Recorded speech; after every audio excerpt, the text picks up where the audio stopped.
Alright, so let's take a look at the course syllabus.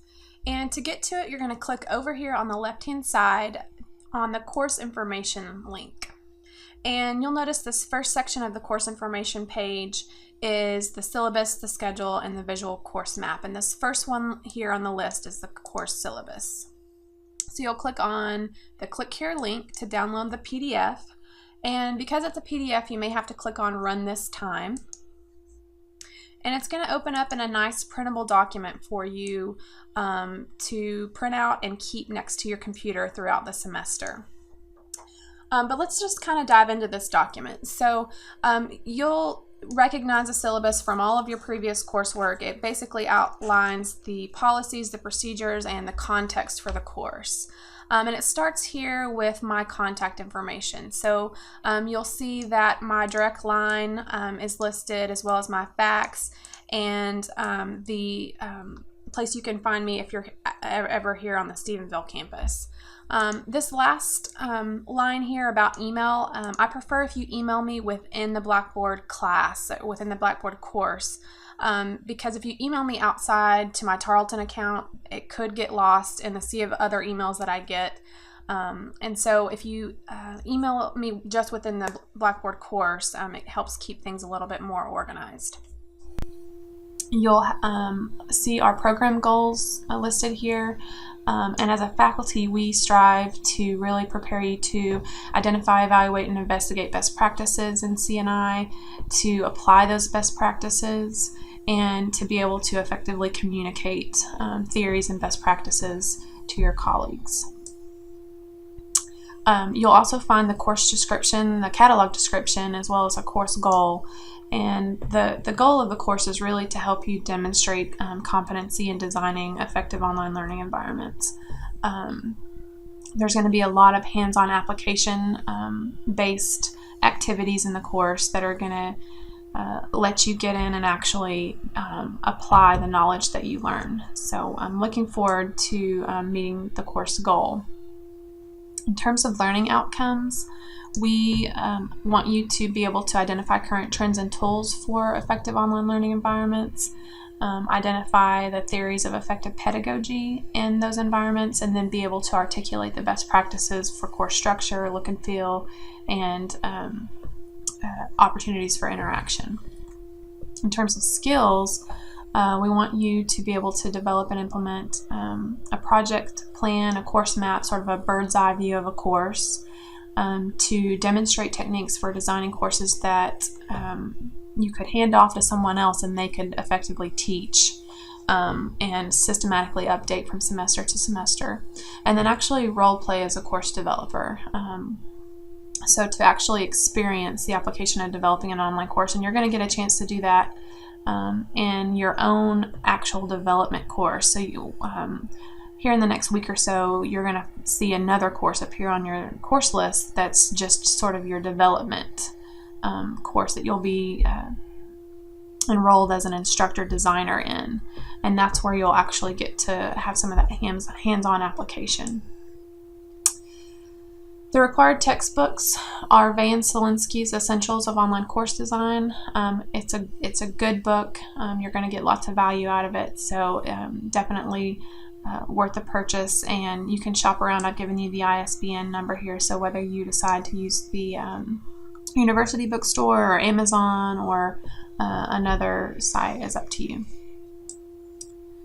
In terms of entrance competencies, you need to have a solid understanding of computers and the internet. And we also have our writing proficiency statement here, stating that in the graduate program we expect that you use the technical format of APA. The method of instruction, basically this is an online course about how to develop an online course.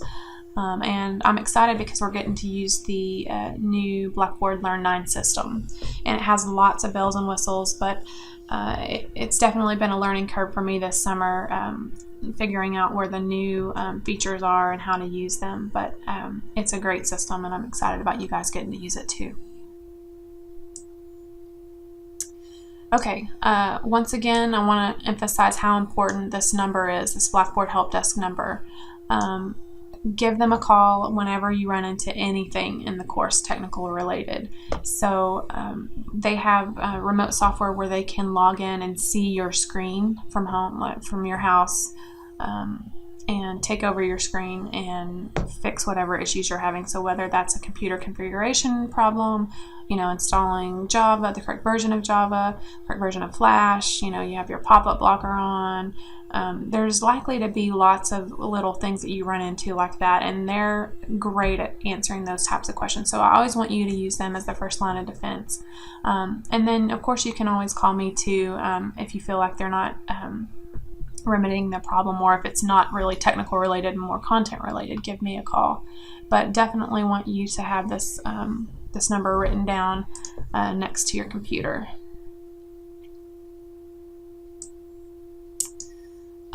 There is a link here to the Blackboard Learn 9 tutorial, and this is just going to give you a quick rundown of how to use Blackboard 9 from a student perspective. This will be important when you get in to submit assignments, to take your exams and self-assessments, and to use the wiki.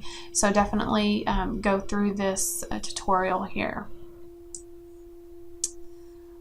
You can contact me anytime, Monday through Friday, 8 a.m. to 12 p.m. or by appointment. And in terms of how often or how soon you can expect to hear back from me for an email, it's typically going to be within 24 to 48 hours, except on weekends, and that's when I dedicate time to spend with my family. Alright, so let's get to the evaluation part of the course. We're going to use a 100-point grading scale, A to F, and I don't round in determining final grades. It is what it is, so don't ask me to round.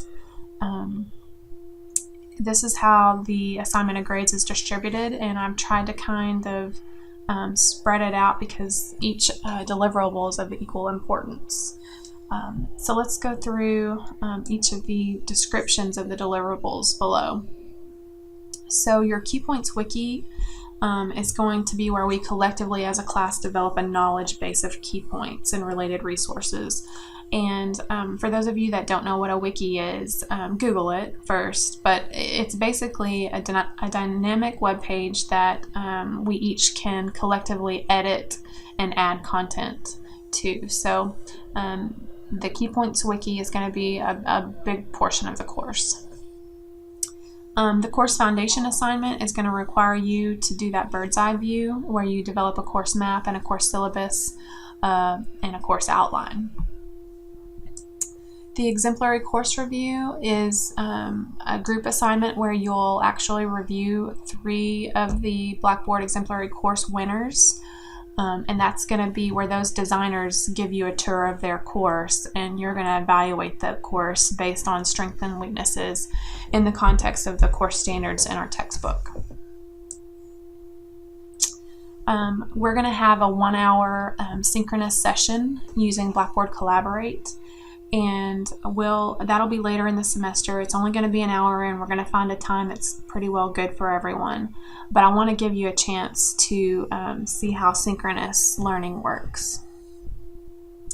And then finally, you'll have a module that you develop. So I'm not going to ask you to develop a fully online course unless you just want to, but you will be developing a module within an online course. And so again, you're going to be given access to your own developmental course, and you'll see that probably in the next week or two on your My Blackboard page, where you actually get in and apply the skills that you learn in this class to develop an online module.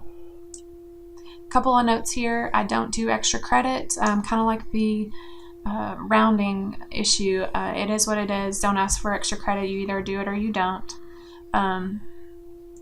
Requests for incomplete grades will follow institutional policy on that.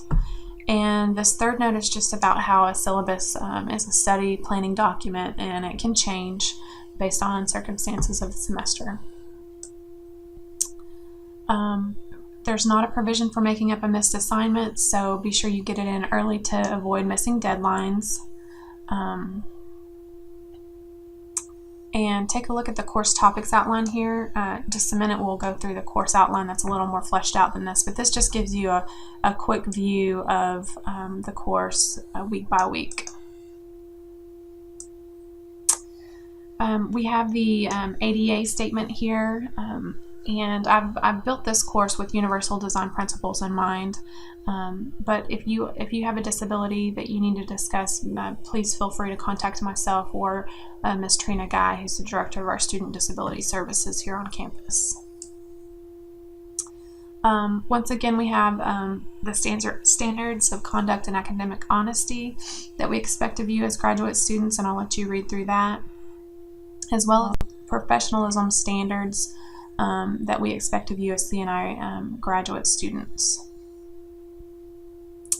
Again, the computer use policy, and then finally the link to the library page. The librarians here at the Dick Smith Library are a wonderful resource for all things information related, whether that's research or internet or even just brainstorming different ideas for tools to use in the classroom. So definitely a good resource there. And that's it for the syllabus. Next we'll go through the course outline.